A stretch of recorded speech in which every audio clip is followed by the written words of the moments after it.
Hello everyone and welcome to SUNUP. I'm Lyndall Stout. We join you today from the fairgrounds in Oklahoma City where the annual State Fair of Oklahoma is getting underway. We'll have much more behind the scenes here at the Ag exhibits in just a little bit. But first we're headed out to the field for corn harvest. Corn harvest is in full swing in Pawnee County just north of Ralston. A lifelong farmer, Floyd Kelly knows each growing season brings unique challenges.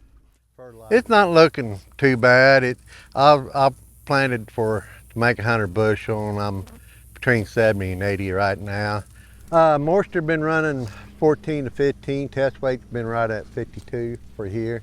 Coming out of the drought for the last 2 years, we had the rains over the winter, and the early spring looked good, but it was really spotty through the summer, and those, just within a couple miles of each other would have really good rain and then no rain.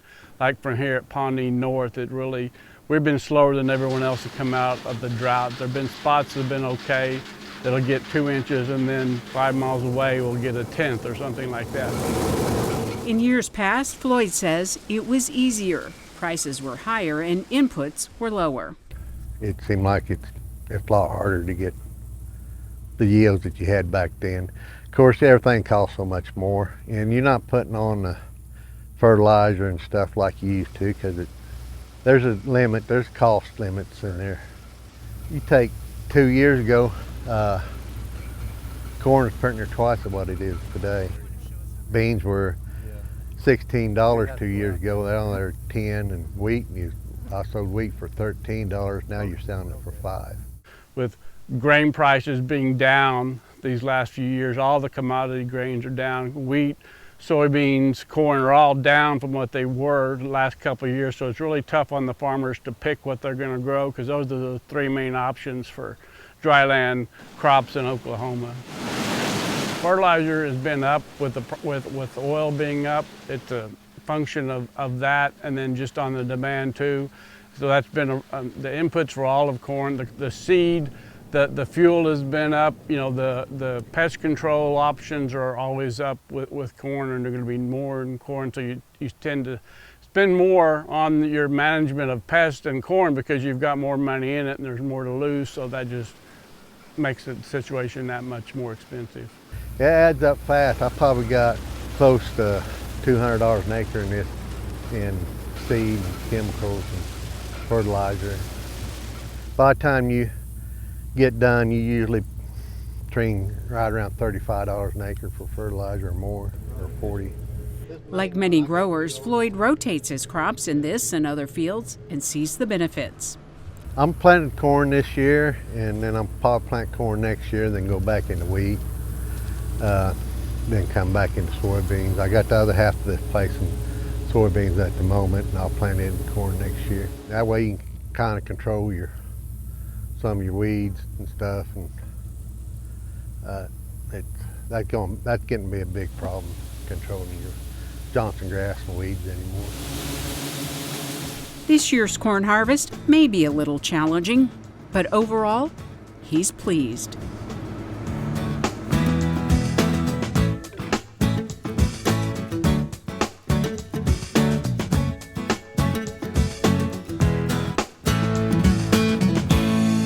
Wes Lee here with the Mesonet weather report. It is, or soon will be, wheat planting season in Oklahoma. It would have been nice if Hurricane Francine in the Gulf had tracked our way last week instead of curving off to the east. We sure could have used the rain, as you can see on our paltry 7-day rainfall map. Little to no rain can be seen in most areas of the state. Only cloudy in Pawnee County made it up to an inch. I rarely look at 2-inch soil moisture maps because they fluctuate so much with daily sunshine. But since wheat seeds would be planted in this zone, it might be worth looking at them now. You can see here that at the 2-inch depth under sod, there is very little water indicated for most of the wheat belt. This map is the fractional water index, where 0 is as dry and 1 is as wet as the sensor can read. The pattern doesn't change much as we look deeper in the soil, as seen here at 10 inches. Looking at soil moisture in a graphical form for Weatherford, we see they had one good rain this summer. It came during the first week of July and amounted to about 1.3 inches that only percolated down to 4 inches. No decent rain has happened since then. Gary is up next, showing drought is looking a little worse each week. Thanks, Wes, and good morning, everyone. Well, it's not a secret the drought continues to worsen. Let's just get right to the new map and see where we are. Unfortunately, we're seeing that severe to extreme drought spread more and more. Now, the extreme drought is the next to worst category on the drought monitor intensity scale. That's the red. The tan and the brown, that's moderate to severe. You can tell pretty easily where it's spreading also. It's along the Red River all the way over now to the border with Arkansas and Louisiana, and then more up in north central Oklahoma, so we're talking Major County, Garfield County. And again, we have a little bit of extreme drought up in that region as well. And we also have the far northeastern corner of the state now completely covered with at least moderate drought. So it's much easier to show where there's not drought now than where there is drought. Pretty easy to see why also. We have a long dry spell going on, especially in southwestern Oklahoma. If you look down there in the far southwestern corner at our Mangle Mesonet site, they've gone 100 days as of Wednesday without at least a quarter inch of rain in a single day. Now other parts of the state, 50 days, 30 days, so it is multiplying rapidly though when we start talking about that dryness without these significant rainfall events. And this really started back at the beginning of summer, climatological summer on June 1st. We can take a look at the rainfall since then. All you need to look at here are where those yellows and greens are for the last 3 months. That's the lower than normal rainfall totals, and we can also see that on the departure from normal rainfall map for that same time frame. You can easily see down in southwest Oklahoma 6 to 9 inches below normal. Same thing up in far northeast Oklahoma and other deficits scattered throughout the state. Just a few excess amounts up in the Panhandle and east central Oklahoma where they got some pretty decent rains. They're also the places without drought. Now as we look forward, it does look pretty dry as we go through much of the next 7 days. But if we get into later next week, we do see those odds for above normal precipitation chances starting to go up. So especially across the northwestern and north central part of the state. It's hope, so we just have to keep hope because right now in the drought, that's really all we have. A lot of people are hoping for that state fair rainfall. Maybe this will be it later next week. That's it for this time. We'll see you next time on the Mesonet Weather Report. Talking horses now and some guidance from our OSU Extension equine specialist about safely feeding your animals. Many might have heard in the news or social media recently about the tragic loss of life for the rodeo horses last week. So we wanted to make sure that Oklahomans are assured this was an isolated incident, but I think it has some good discussion points that will help horse owners. So the horses died essentially from an overdose of monensin, which is an ionophore, a selective antibiotic that's used for feed efficiency in cattle and also for coccidiosis in other species. Unfortunately, horses are more sensitive to toxic levels of this compound than other species. Typically, when monensin poisoning actually occurs, it's from accidental contamination, from either somebody making a tragic mistake and adding it to the feed, or from feed not being flushed out through the mill before horse feed is formulated. So if you're looking to make sure it never happens, there are certainly some mills and feed companies that make horse feed in facilities that have no ionophores in them. Other companies will make sure they run through clean feed before horse feed is mixed and even test that horse feed for the presence of monensin. So whatever feed you select always is a level of risk tolerance for the horse owner on deciding which product to actually use. Now, if you do get a new lot of feed, bag feed, or bulk purchases, and it smells different, looks different, or if your horses initially refuse it, do not continue feeding that. Instead, immediately contact the manufacturer and let them know of the suspected problem.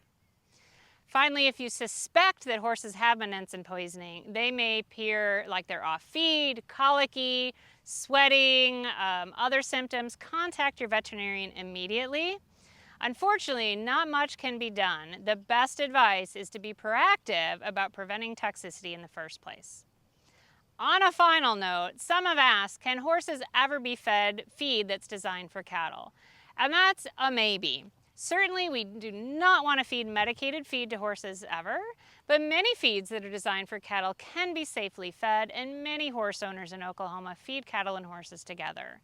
Be sure that you do not have any medicated feed, but then also check your feed tag. There are some feed ingredients that are suitable for cattle that will do little for the horse. They may not be harmful, but they're certainly not helpful.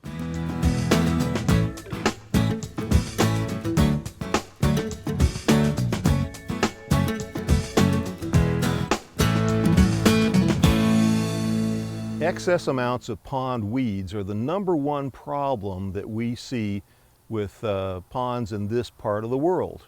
But the situation is easily preventable if people are just proactive and are able to catch it early. Whenever you see ponds getting to have too much coverage by a particular plant, snap some photos of the overall pond and also some close-ups of the problem plant, and please get together with your county extension educator to see if you can't develop a management plan in the early stages.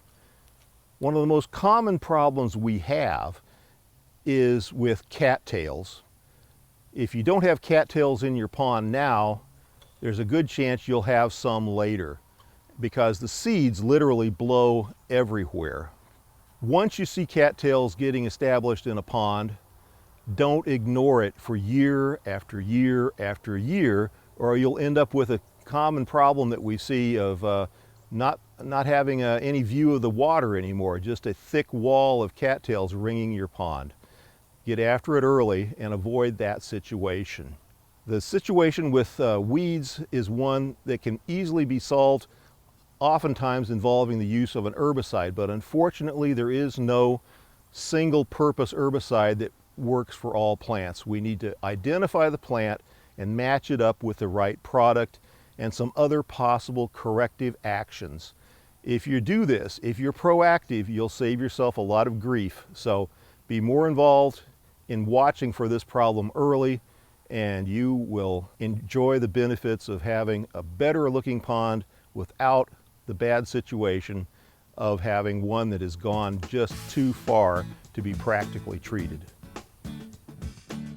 Agriculture is certainly our topic and definitely a big draw here at the State Fair each year.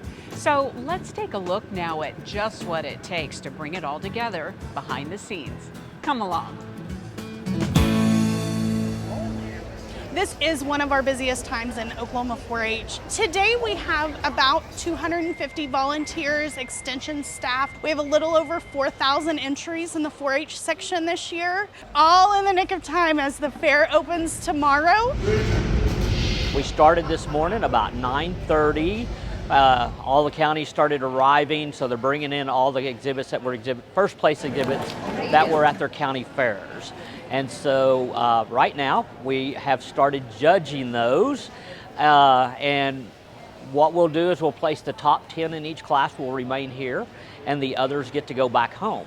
It's not disqualified, it's just going home. And this is to really solidify to fair patrons how 4-H is involved with agriculture.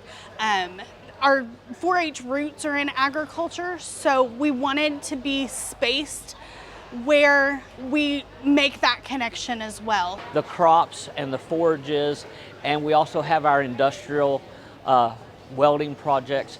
Our communities all need county fairs. We still have many counties that have local fairs as well that lead into that county fair that establishes that community feeling, that camaraderie between communities in a county. And I think that's really important. And then we bring that to the state level where we've got counties working together that may not work together on a regular basis. Here at the Oklahoma State Fair, we have everyone from Bryan County to Cimarron County. So we're spanning Oklahoma and bringing everybody together. And I think that's really an important aspect of the fair. The next field day is coming up on September 18th from 8:30 to noon at the OSU Turfgrass Research Center, the Turf and Landscape Field Day.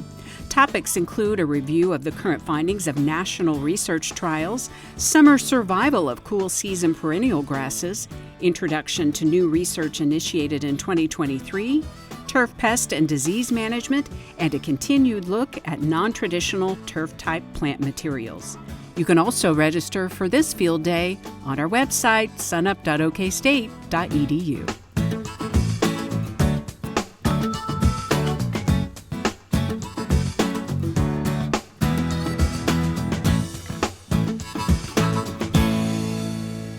Hello, I'm John Michael Riley with the Market Monitor, and we'll just go ahead and jump right into what's going on in our row crops.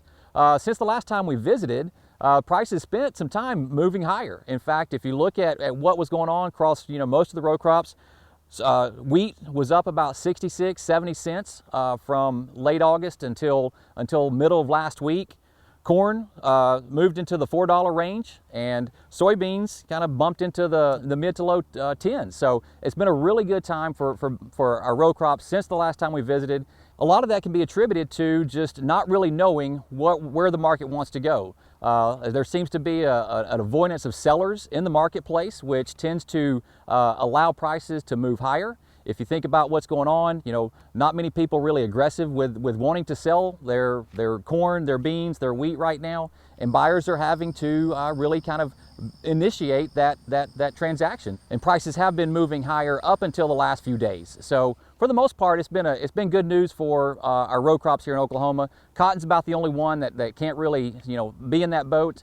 It's seen some downward pressure over the past week and a half, largely due to some strength in the dollar. Again, a lot of the times when we look at what's going on with cotton prices, that is often attributed to the dollar because of so much of our crop is exported. So for the most part, we've moved out of that range of just kind of not the best news coming across.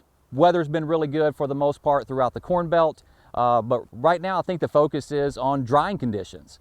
Here in Oklahoma, a lot of conversation about what do we do with wheat planting. Oklahoma wheat planting as of September 8th was at 0. So we're normally around 4% planted, and I think a lot of producers are really just kind of waiting to see what's going to happen with rain, with soil moisture, before really committing to anything too aggressive.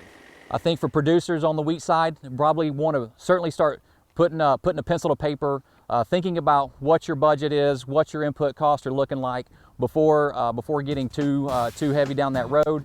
And certainly next time we visit on Market Monitor, that's something that we can dive a lot deeper into, and we'll see you then.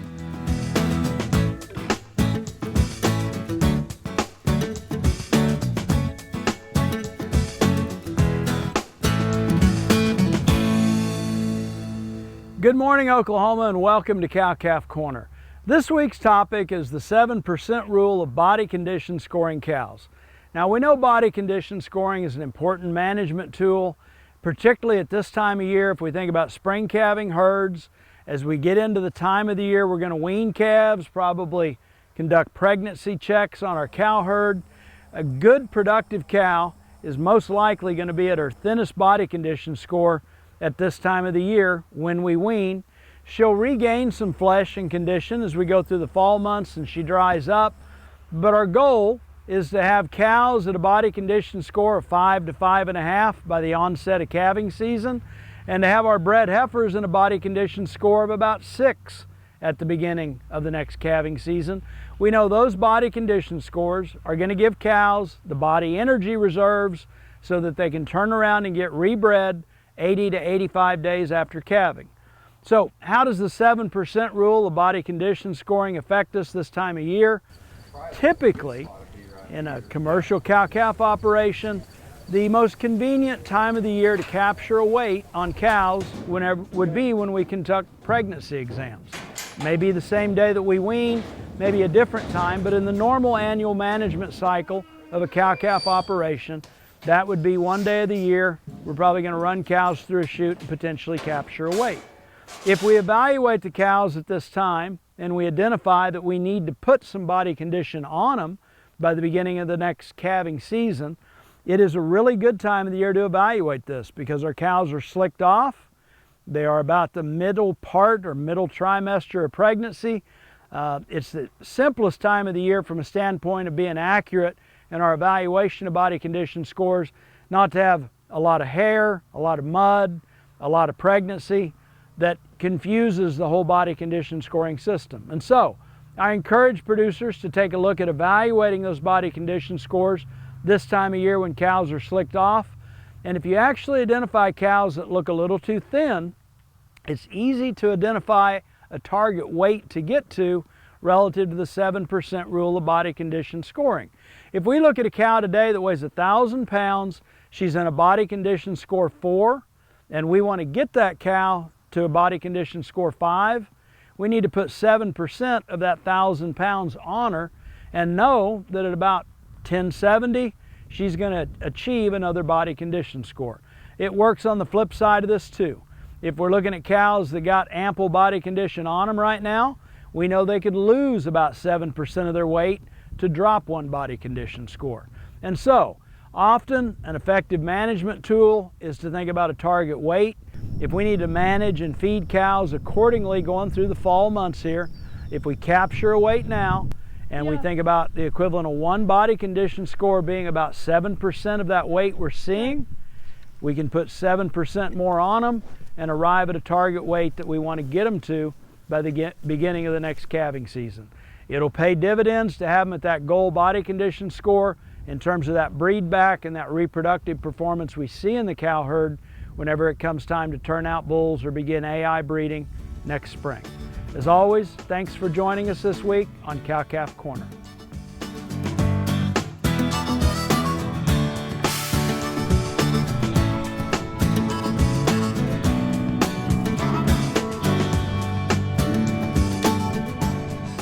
Agriculture is at the heart of the state fair here in Oklahoma, and as our SUNUP's Curtis Hare recently learned on his trip abroad, it turns out we have a lot in common with our counterparts in Scotland.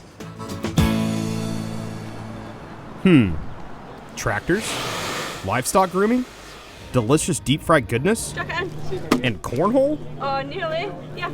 You know, if it weren't for the charming accents and a breezy 63-degree day at 11 a.m. in the middle of June, I'd feel like I'm right back home at the state fair in Oklahoma. But we're not in Oklahoma today, SUNUP viewers, so get that favorite mug out and fill it to the brim as we continue our Scottish journey.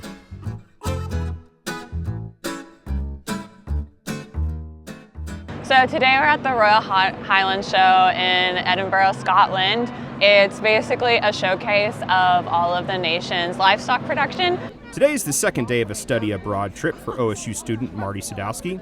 Marty, along with several other students, are on a 2-week excursion to learn about Scottish agriculture as well as the country's culture and history.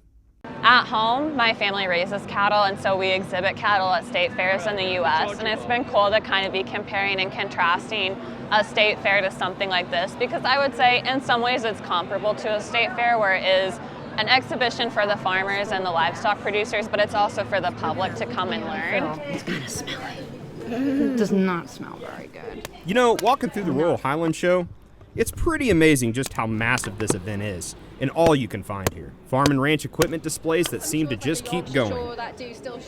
Livestock educational centers, and even a few thrills to go with your fish and chips. Besides the cool air and castles, there's not a lot of differences between our state fair and the Royal Highland Show, though it's pretty easy to spot those differences. The one thing missing is the carnival. We only have a Ferris wheel here at this Royal Highland Show. Like Marty, OSU Travel Abroad student Jared Stone is surprised by the similarities at this show and fairs back home. He says though he expected to see some differences, seeing it up close is a little different than the imagination. The livestock exhibition is a little bit different. They're showing outdoors on a green grass field. We don't do that in Oklahoma. We're always on a dirt field inside. They also turn their sheep loose, which I've never done showing sheep when I was little. So that was really cool to see that they're just turning them loose and looking at them without a showman there with them. I think it's a part of college is learning, so exposing you to new things. I tell you what, if you just listen to the students when they first come in, you understand the value so much. It's just, obviously it opens their eyes to new things. Based here in Edinburgh, so I'm responsible for everything to do with agriculture. George Burgess is the Director of Agriculture and Rural Economy for the Scottish Government. He took the time to discuss the issues and challenges the country is dealing with when it comes to the ag world. What have some of the benefits been for farmers with having agriculture policy be decided a little bit more locally to them than as part of like the EU or The government that I work for, the Scottish government, believes that the European Union is a good thing. That said, there is a difficulty creating an agricultural policy that works for everywhere from the far north of Scotland to the far south of Greece. It's amazing to get to see as much as we are, and by going on this trip we're getting to do a lot of things that I could have never done if I planned the trip myself. Some of the farm visits, some of the different officials that we're getting to meet, those things aren't things I could do by myself. I think it's something every student should look at. I've learned a lot coming to different nations, getting to look at everything from a different perspective. The rest of the day is back to exploring, and the students waste no time. By the time I grab my gear, the students are scattered to the Scottish breeze. But with this event being so similar to our state fair, I think I know where I'm needed most. From the Royal Highland Show in Edinburgh, Scotland, I'm Curtis Hare.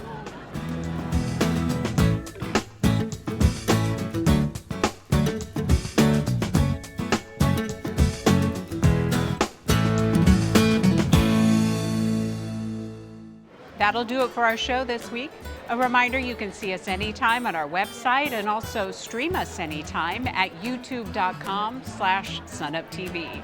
From the State Fair in Oklahoma City, we want to wish all of our 4-H and FFA friends the best of luck this year, and we'll see you next time at SUNUP.